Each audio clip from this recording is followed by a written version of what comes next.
Hi, my name is Mariah Smith and this is activity 7 for KH3500. In this video, we will be doing the entire corrective exercise continuum to correct valgus knee.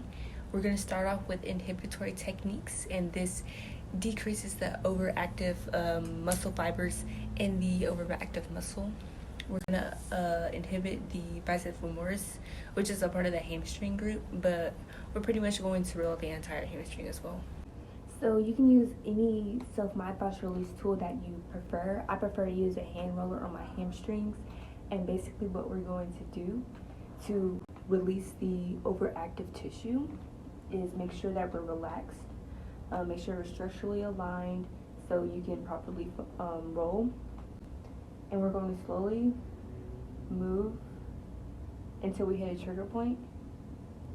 And we're gonna make sure that we try to release it for a good 30 to 90 seconds and then slowly move away. And we're gonna do that for any other trigger point.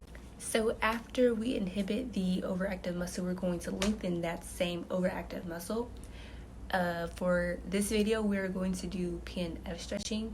And PNF stretching essentially tricks the nervous system, and it allows the muscles to stretch more than normally achievable with regular static stretching. And I have chosen to do the hold relax for PNF stretching for the hamstrings.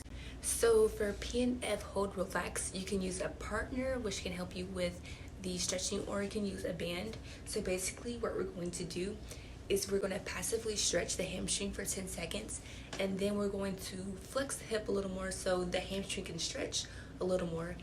Afterwards, we are going to relax and then passively stretch again for 30 seconds. And the stretch should be a lot better, and there should be a lot more ability to go further due to autogenic inhibition. So we're going to, my hamstrings are pretty tight, so I can't go as far. And so after 10 seconds, we're going to go a little more and hold it. And then afterwards, we're going to relax and then go further down. So after we inhibit and lengthen an overactive muscle, we're going to activate an underactive muscle. An underactive muscle revolving around valgus knee is the gluteus maximus. And we're going to activate it by doing donkey kicks, because it is one of a few exercises that tries to isolate the glute as much as possible. But this exercise also helps with the glute medius as well, which is also another underactive muscle in the body. So for activation, I decided to do isolated strengthening with the donkey kicks because it increases force production of the concentric and eccentric muscle actions through full range of motion. And by doing the donkey kicks with isolated strengthening, we're going to do 1 to 2 sets, and each set is going to be 10 to 15 repetitions, and there's going to be a 2-second isometric hold and a 4-second eccentric hold. So to perform donkey kicks, we're going to basically make sure that we are balanced. So we're going to balance ourselves with our hands, arms, and the other side that we're not working. And with the donkey kicks, we're essentially just flexing and extending the hip. And we're going to keep the knee that we're working flexed, and we're going to keep our ankle dorsiflex of that same leg. And we are going to flex, extend, but we're going to make sure we do the 2-second isometric hold at end range and 4-second eccentric. So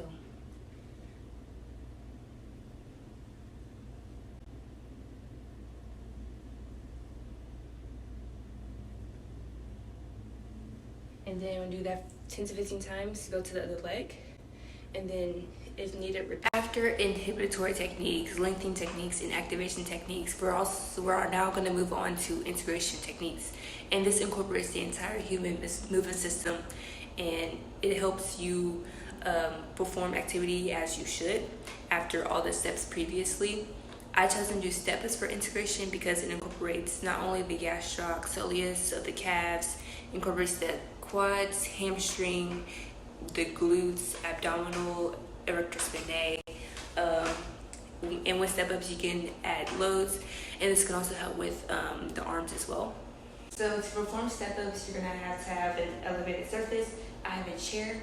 The height of the surface depends on you.